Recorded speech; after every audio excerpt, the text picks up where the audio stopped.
Welcome into another edition of Talkin Ducks. We are getting set for the Rose Bowl here. Oregon versus Ohio State just around the corner. And to help break this thing down, we are joined by Aaron Fentress, Anthony Newman, and great to see you still in the holiday spirit as well, George Wrighster. And George, let's just get started with you. We already heard from Anthony and Aaron kind of their thoughts about this game coming up, but here it is, the Rose Bowl. It's a traditional, if you want to call it, a Pac-12 in Oregon and a Big Ten school in Ohio State.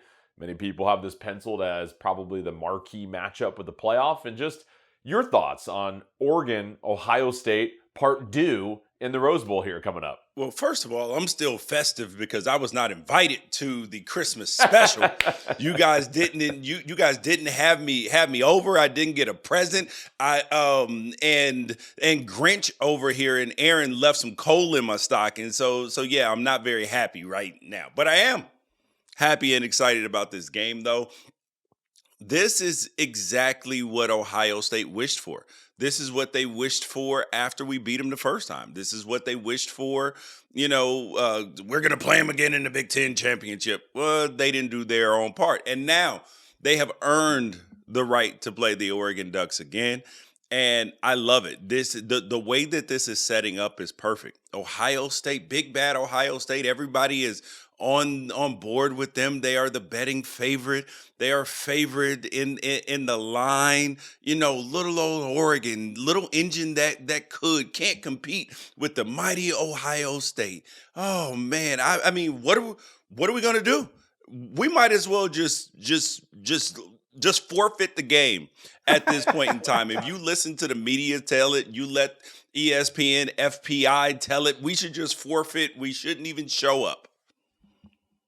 Well, what's interesting, George, is just how the conversation has turned with Ohio State ever since their impressive win over Tennessee. You would have thought the program was in shambles after their loss to Michigan. Ryan Day, they were talking about his job security coming into the playoff.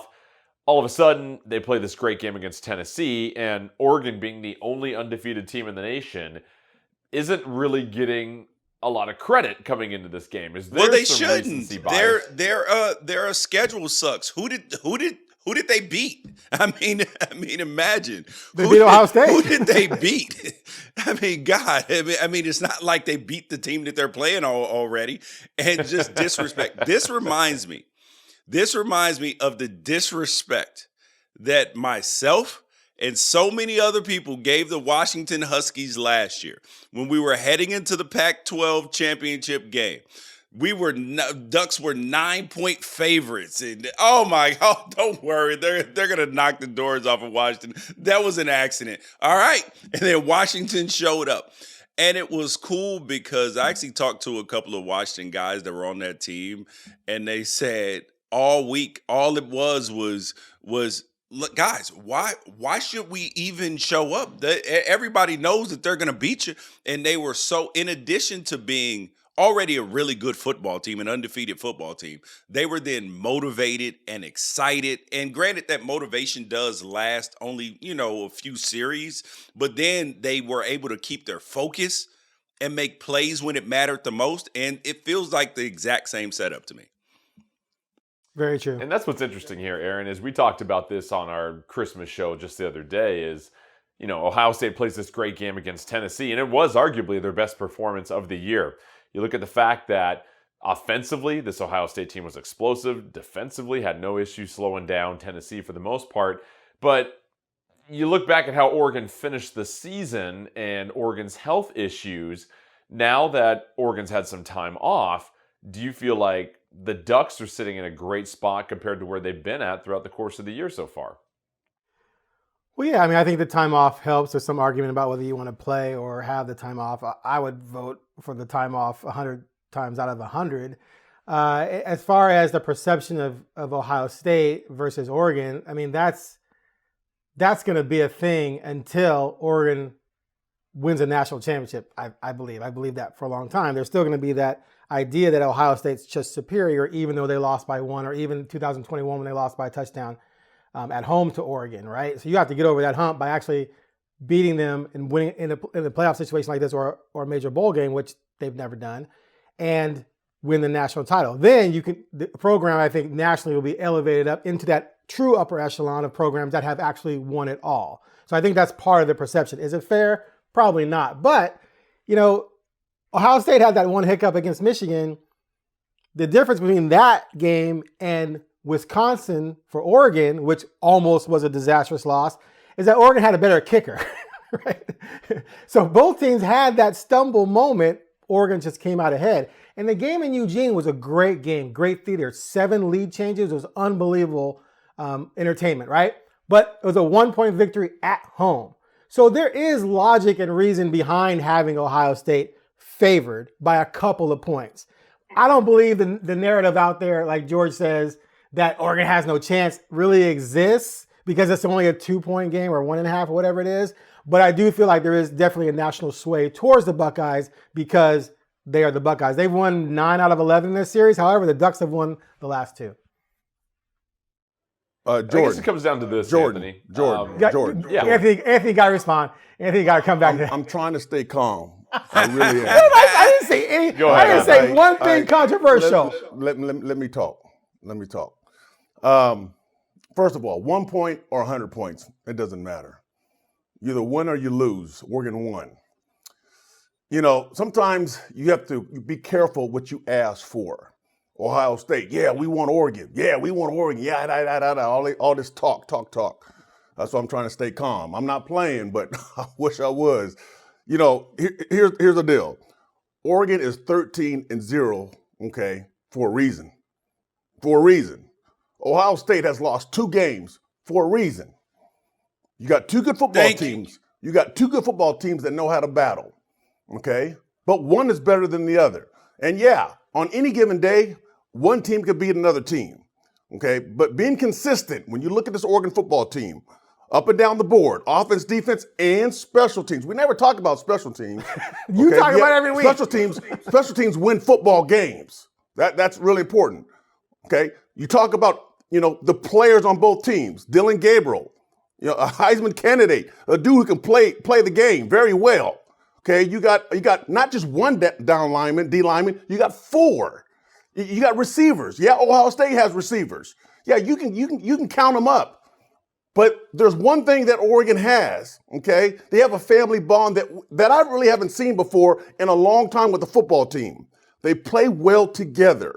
And Dan Lanning has done a great job of putting this team together, a staff, and understanding what their goals are and how to achieve those goals. And now you look at this football team, 13-0 for a reason. They're good. Yep.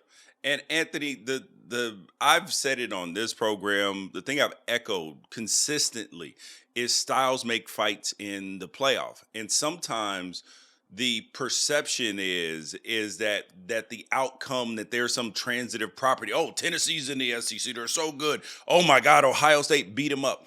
Well, that was kind of expected. When you look at this Tennessee team, they have gone as their pass rush and their quarterback, Nico Iamaleava, has gone. He has not been great this season.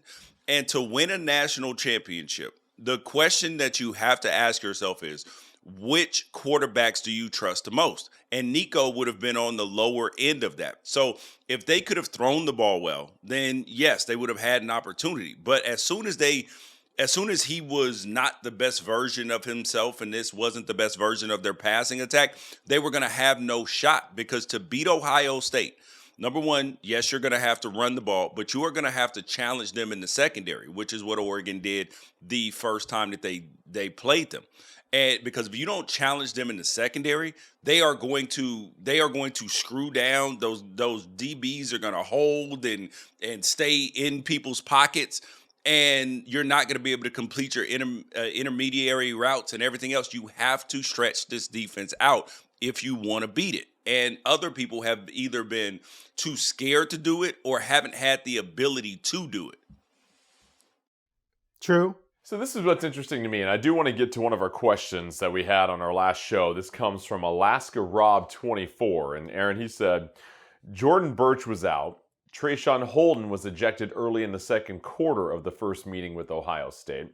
We've also mentioned that Ohio State has had 2 key injuries to their offensive line, Aaron. Do those 2 Ducks, Birch and Holden, will they make a difference in this rematch coming into this game here, Aaron? Are you suggesting that Oregon wins by more because they have those 2 than they did the last time they played them? Is that the... I think that's the fair assumption. Does Oregon win by more than 1 because of those 2? Or what type of impact might those 2 have on the game that is different than the first game? So my argument against that would be the Oregon-Penn State game. Those 2 played against Penn State, right? And Penn State rushed for almost 300 yards on the ground and put up 500-plus yards against the Ducks. And that's a Penn State offense that's not as good as Ohio State's offense. Hold on, hold on, Aaron. I do want to point out, because people have not been mentioning this about Penn State. Penn State did something against Oregon that they hadn't shown on film all year. And that was the reason why they had so much of their offensive success. And truthfully, SMU on defense did a good job against Penn State. SMU's offense was a bunch of saboteurs, especially their quarterback, Jennings. He played his worst game in the worst possible moment. So I do understand the question about Birch and Trayshawn. But when you look at the game, right, both teams actually played pretty well. And Oregon actually left a lot of plays on the field. Dylan Gabriel missed a touchdown, a wide open touchdown that they ended up not scoring on. The referees didn't call an interception on what should have been an interception on the first drive of the game. There was a drive where Oregon didn't score, that there was a illegal man downfield called on a huge play that put him in the inside, I think, the 10-yard line, that wasn't called. That was called incorrectly, and there was a couple other plays too. So I think that's probably the biggest thing that you could feel good about if you're Oregon, is that you didn't play your A+ game and you still won. So there's still room for you to play better and Ohio State to play better, and you still win the football game. I mean, every team ever that loses, every team ever that loses can point to, if we hadn't have done, if it woulda, coulda, shoulda. Ohio State, if Smith didn't give the OPI, they're already in field goal range. They kick field goal, maybe they win it, or maybe it gets blocked and run back for a touchdown. Who knows? I don't buy any of that. Also, the point you just made about Penn State doing to Oregon something that Penn State hadn't done before, maybe surprising Oregon. Yeah. That's one of the reasons why these games sometimes are so difficult to figure out, because we don't know what wrinkle is going to come into this game. So we can argue about what happened in the past, who's playing, who's not, this happened, that happened, and then boom, the game turns on its ear. Great example of that, I'll never forget this game, was the 2019 Pac-12 championship with Oregon and Utah. Utah had the #1 rushing defense in the country. And Oregon rushed for like 6 billion yards on them. And every lineman after the game, I did a story on it, every lineman was like, yeah, we saw something on film that was a weakness on the interior, and I can't remember what the play was, but we just exploited it. And one of them was the one that Verdell went the distance. But then the next time they played Oregon, they played Wisconsin, and Wisconsin pretty much stuffed them, right? So sometimes styles make fights. Some kind of strategic element makes the game turn on a dime. So yeah, great example there, but that could happen in this next game with Ohio State. We don't know what Ohio State plans. They finally figured out after losing to Michigan that, yeah, maybe we should air it out downfield as opposed to being scared to do so like they were against Michigan. So anything could happen in this game. I want to go back to their first matchup in October, because I think a lot of people are clearly looking at that, and then Penn State as a common opponent here. It's too long ago, and a lot of Sorry. Well, go ahead. And a lot of Duck fans are saying that, hey, Oregon can play a lot better, but it's interesting when you look at the box score there. Oregon didn't give up a sack. Oregon didn't have any turnovers. Ohio State gave up 2 sacks. Ohio State had 2 turnovers. Now, we'll say that Howard had one of his 3 best games of the year. I think his QBR was over 90, and he threw for 80% completion percentage, and they played a very crisp game offensively for the most part, but they still had 2 fumbles lost in that game, and you look at some of the miscues down the stretch. For Oregon, not to have a turnover, not to give up a sack. Now, Dylan Gabriel wasn't incredibly accurate. I think he was 23 of 34 in that game, if I'm double checking right now. Yeah, 23 of 34 for 341 and 2 touchdowns. But Anthony, I look at this and it feels like there's more of a margin for improvement for Ohio State when you look at the turnovers and sacks that were yielded versus Oregon that played perfect as far as not turning the ball over, not having any sacks or giving negative plays. If you're an Oregon fan, how do you argue the fact that you can still play better compared to what you saw from Ohio State? And Oregon was at home. Just remember that too. And it was at home. Thank you, true. Aaron. Thank you for reminding me. Yeah, and that's true. I'm also looking at the weather in Pasadena. And it might be 75, 72. So it's freezing. It's 2 below and back in Ohio State. But here's the deal. I think the number one thing in football is you have to protect the ball. You can't turn it over. When you play a team that's just as good as you, and you give them more opportunities to score, you might be in trouble. I always say this. The game is made for offense to win. The officials are going to throw flags. Everything that happens is for offense. Defense, we're playing with one hand tied behind our back. Okay, so you have to protect the ball as an offensive group. And if you're on defense, take the ball away. And if you can do that, I think your chances to win the football game are much bigger. The second thing is, again, it happened in the last game. Protect the quarterback. Give him time to throw the football. And that's what Oregon did. Dillon Gabriel now. Dillon can run, and Will can run as well. But Dillon, he's trying to scramble to throw the football. I think Will wants to take off and run. And so that presents problems as a defense. But you have to protect the quarterback and give him time. If you got the best receivers in the world and you have no time to throw the football, it don't matter. Okay? Ohio State got some dudes on the outside. They got 2 receivers that are unstoppable. So it's helpful. Trust me, I know as a defensive back, it's helpful when your defensive line can get to the quarterback and make him throw, speed up his process faster than he wants. I got a question. You could also argue in this game as well, too. Oh, go ahead. I got a question for everybody. Which quarterback in the whole playoff do you guys trust the most? Because the 30-year-old? Yes. For me, it's Dillon Gabriel, right? Yes.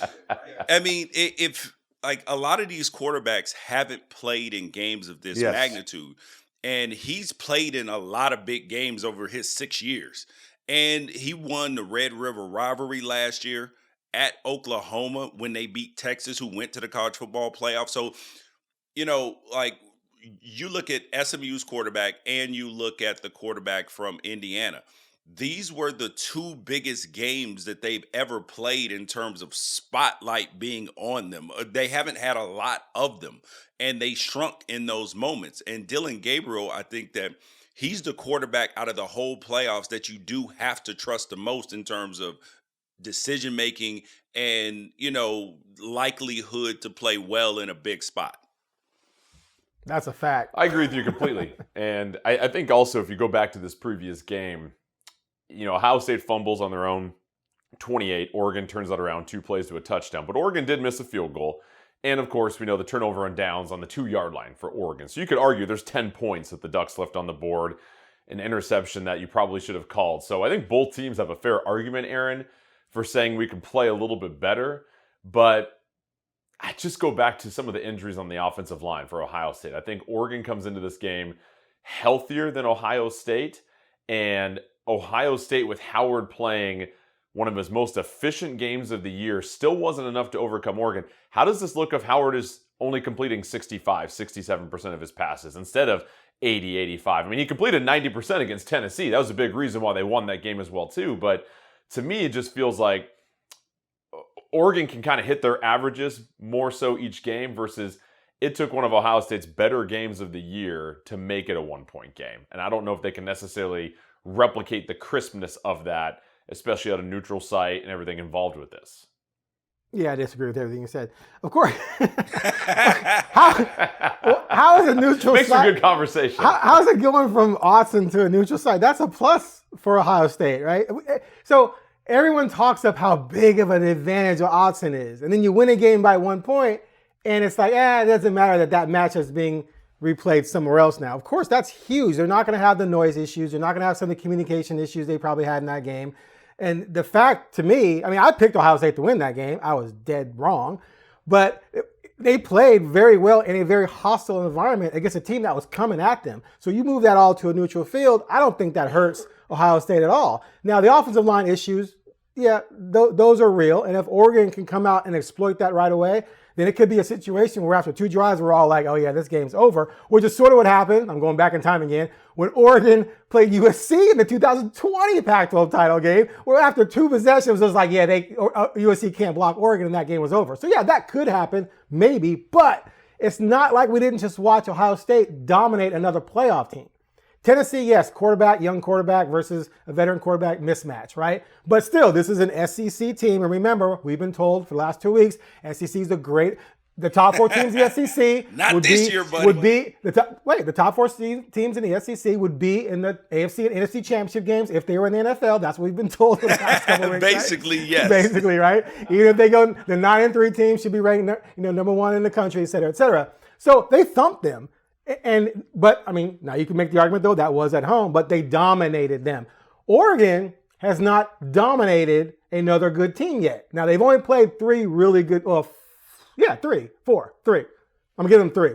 Boise, Ohio State, Penn State, all one possession games, 1 point, 3 point, 8 points. So there's no doubt in my mind this game is going to be I shouldn't say no doubt. There's little doubt that this game is going to be 1 possession again because Ohio State's that good, and it's going to come down to just something random. I guarantee you.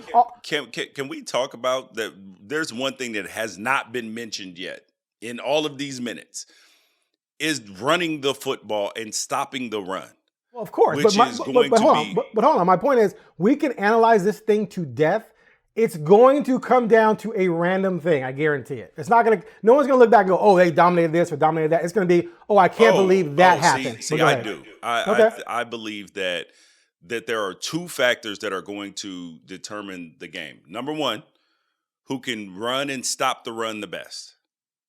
And then the second thing is who can get pressure on the quarterback. Because if Oregon can get pressure on Will Howard, he will tuck the ball. He ducks his eyes.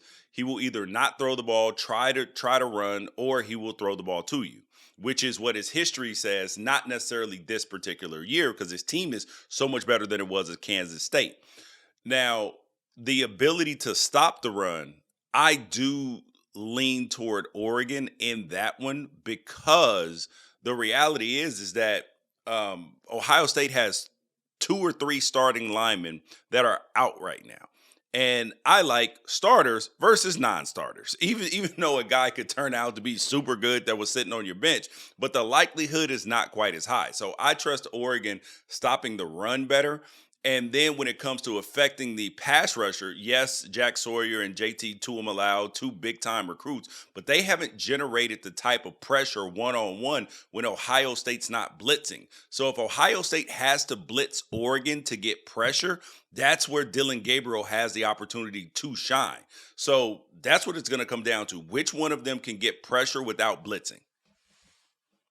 Okay. And so, Anthony, defensively, to go off of George's comments here, where do you think Oregon's most important area has to be? Is it going to be stopping the run? Is it getting after Howard? Or is it trying to put a cap on that passing attack that has really seemed to evolve over the last couple of weeks here? You always have to stop the run in any football game. That's just this period. Unless Penn State, you didn't really slow them down running the game, to be honest, and you still won. But you had an offense that was playing lights out. And that's what I go back to is that the team itself is playing well because when the offense struggles, the defense shows up. When the defense struggles, the offense shows up. And special teams. And you need the other group to help out against good football teams because they're good for a reason. They got good coaches. They got good players. They got guys who are going to be playing in the NFL. And you're not going to stop them. You're going to maybe try to contain them and slow them down. So the running game for Ohio State is really good. Now, again, and George said this, they're missing 2 offensive starters at the offensive line. That to me is huge. It really is. I don't care what you say because he said it. You're starting for a reason. You may go play in the NFL. The backup, he's not playing in the NFL. He's going to be watching on Sundays. So there's a difference. It depends on the backup. What? It depends on the backup. The backup could be a guy waiting for his turn, and then he's going to shine and be in the NFL too. Backup's playing you when they're young. It doesn't matter. If you're a dude, you're a dude. You're going to play no matter what age. So you have to control the running game. But I think it's going to also come down to big plays. Make the big play, especially as the defensive back. Okay? If you have an opportunity to make that pick, you can't drop it. That's why they'll say that's why he plays defensive back. He's not a receiver because he's dropping picks. you got to catch that pick. At the same time, you got to get that sack. If you're grabbing at that quarterback and you have him, Will Howard has to go down. You can't let him scramble and run 20 yards and pick up the first down. Fast. And so that is important. Make the big play, not just a regular tackle, but make a play to help your team win. So, George, one area that we really haven't touched on is the coaching matchup in this game. You've got Ryan Day, who many people thought was on the hot seat after the loss to Michigan, has all of a sudden calmed down a lot of that rhetoric for the most part. Personally, I think it's ridiculous that they even thought about possibly replacing him with what he's done over the last couple of years. And then, of course, Dan Lanning, who has made some tremendous leaps this season as well, too.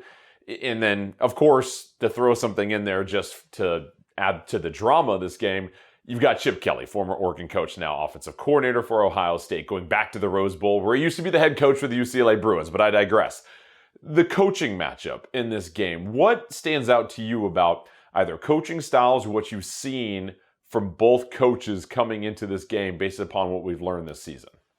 First thing I want to bring up is the idea about Ryan Day being fired, right? So Ryan Day, the question that people are essentially asking themselves is like coaching above replacement, right? is that with Ohio State's roster, schedule, everything else, how many games would a replacement level coach win with that roster? And it's like damn near all the games that he won.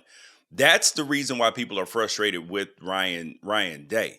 And is that fair? Yes. Is it a reason to fire him in this aspect? No, because you have to ask yourself two questions. And I've said this about every single coach everywhere, that after every season, every coach needs to be evaluated whether you went undefeated or whether you went defeated and went 0-12 like the Washington Huskies did. That's the question that you have to ask yourself is number one, is there a coach that I can guaranteed get that will do a better job? And the answer to that is no. And the second question is there a loss of hope? Can you go sell recruits and their families on the fact that the future's brighter than the past? Ohio State's recruiting not suffering at all. So no, that means that you don't need to fire your coach. But to answer your question, I trust Dan Lanning over Ryan Day at this point in time, because Ryan Day's played in so many big games and he's shown an ability to get himself tight and the team tight. Now, against Tennessee, they did kind of abandon that sort of tightness and try something new. But the question is, if he gets into a dogfight, will he revert into what he normally has been? And Dan is going to be aggressive. We know that. It's like Dan Campbell. It ain't changing, so don't even ask. And I love that, because the aggressiveness is the thing that builds confidence within a team, the way that the Lions play, same way that the Ducks play. When you know that you're playing to have 4 downs to get a first down instead of 3, that changes your mentality, and it changes the defense's mentality as well, because the defense is like, if they don't get it, we got to have their back. And so I trust the coaching and the preparation, because Dan has showed that he will out-scheme people. And when it comes to those little moments, lining up in tricky formations to get a penalty and everything else, he has every single detail covered. It's also interesting to note, you mentioned playing loose. You can play really loose when you go up 21-0 in the first quarter at home. And a lot of that pressure is off your back as well, too. But Aaron, your thoughts for this coaching matchup between Ryan Day, Dan Lanning? I mean, obviously both coaches have been in big situations before. Dan Lanning, a defensive coordinator, winning a national title with Georgia. Ryan Day has been to the playoff as well, too. What stands out to you about this coaching matchup? I think it's splitting hairs. I don't think there's any. Don't look too interested right now. It's just one of these situations where I'm trying to be careful how I phrase it so it's not spun into something else. I mean, I think everything George. Don't be scared. Said, don't be scared. Just say it with your chest, Aaron. Say it with your chest. We'll clean it up for you. I think everything George said has merit, but I also think he's an Oregon guy. We've seen the Oregon Ducks blow some moments under their coach. You brought up the Pac-12 title game last year. They were 9-point favorites in that game, and they got out-coached, allegedly, and beaten. I think sometimes the coaching thing gets spun weirdly. Ohio State fans are psychotic. I spoke to a few of them online to ask, why are you guys like this with this guy only just because of this Michigan game? Oh, yeah. Some people said they'd rather beat Michigan than win the national title. That if they won the national title, they would still be upset and want him fired because they've lost 4 straight to Michigan. That, to me, is... You need group therapy. You need to get everyone in the stadium, get Dr. Phil and Oprah in the middle, and try and talk these people off the ledge. That said, I just don't see an advantage there necessarily for Oregon in this game. And let's not forget, between the two, who has the biggest win? One of them has a playoff win. The other one doesn't. Oh, that's nitpicking. This is true. That's nitpicking, but, it is what it is. Anthony, your thoughts? Well, I'm going to stay neutral on this. I respect both coaches, and the coaches, their job is to lead and make sure that the kids trust them. But, I will always say this: coaches coach and players play. You can have the best scheme, you can have, the best strategy, and then one of the plays, your middle linebacker's attacking that A gap, and he has that A gap, and he's going to make that tackle, and they can't stop that play. But your linebacker who's going in that A gap misses the tackle. So, the kids need to execute whatever game plan it is. Whatever Chip Kelly is going to draw up, they have to execute it. And if it doesn't work, then, who's to blame? I'm a coach. I'm coaching now. And I know how hard it is for kids to do certain things. And I got to try to make it easy so they can play fast and just play the game, because it comes down to tackling, blocking, catching, running, all the simple things. It's not about this whole strategy thing. Now, some things you can do, some things it's a wrinkle and kind of get, but at the same time, the kids have to execute. The players, I don't know Ryan Day, but I know Dan Lanning, and I know the kids trust him. That's number one. You trust what the man is saying. So you follow him. You will do anything for him. You will run through a brick wall. I had some coaches like that I do the same for. But you're the one who has to run through the brick wall. You're the one who has to make the play on the field, not stand on the sideline. One thought I'll add to this here is I think both coaches are, and Aaron, your eyes are going to roll when I say this, coaching at their highest level that they've had in their careers here, okay? And what I mean by that is this. I think great coaches are able to look in the mirror, do some self-reflection, and make changes when they need to. And I look at Ryan Day and Ohio State. I think they brought in a defense, correct me if I'm wrong on this, guys, but they brought in a defensive analyst at some point midway through the year. They made some changes midway through the year, really started to hit their stride. And then some of those offensive wrinkles that they had against Tennessee, I think to me shows an ability to recalibrate for Ohio State and make adjustments, especially coming off that poor performance against Michigan and playing so well and playing so sharp against Tennessee at home. For Dan Lanning, and I said this during the Ohio State game, I thought he matured so much during that game, because when they had the ball late in that game, instead of trying to go for it on 4th down when they got stuffed earlier, they got stuffed on 4th down against Washington the year before, on 2 separate occasions at home, and especially as his first year, he kicked the field goal.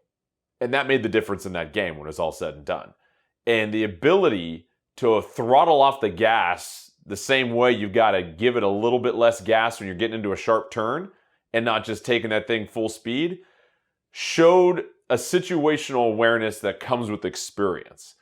And the fact that, listen, we've talked about this before, and George, you can imagine, keeping your players motivated through an undefeated season when you have the highs emotionally of playing in Ohio State, and then you've got to get up for Purdue, you've got to get up for Maryland, you've got to handle the situation on the road against Wisconsin. And I don't want to over-dramatize all the sneak peeks we get with the gladiator references and the jump and all that stuff, but there is something that he has been able to find to help motivate these guys with the target on their back all season long. And the fact that players have made key plays during tense situations throughout the year tells me that he's got this Oregon team as prepared as possible. And when that one moment does come in this game, as Aaron, you alluded to, where it's going to come down to what's the right call to make here, or is this a freak play or something, I think both coaches are operating at a solid clip. And I think that's what's going to make for such a great game, is that you've got two coaches coaching their teams very well, having navigated the season. And so that leads to this game where Ohio State is the favorite here, George. It's a neutral site. They're coming off their most impressive victory of the season against Tennessee at home in the playoff. Oregon hasn't played for 25 days. That's either a good thing or a bad thing if you want to talk about rest versus rhythm. Score predictions for this, and what is the biggest key for Oregon if they want to continue their march? Because I think it's fair to say for both teams, a loss would feel devastating because neither team saw their season ending at the quarterfinals of this playoff.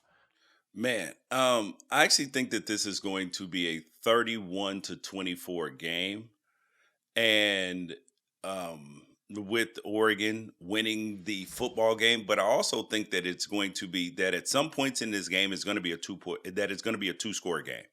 And then it'll be a late touchdown added, and then they'll try to rally at the end, and it'll be a one-score game at the end. But you'll feel good about the way that Oregon looked throughout the football game, even though you won't really care as long as they get the win. But I do think that they're going to put up a good performance. So, Aaron.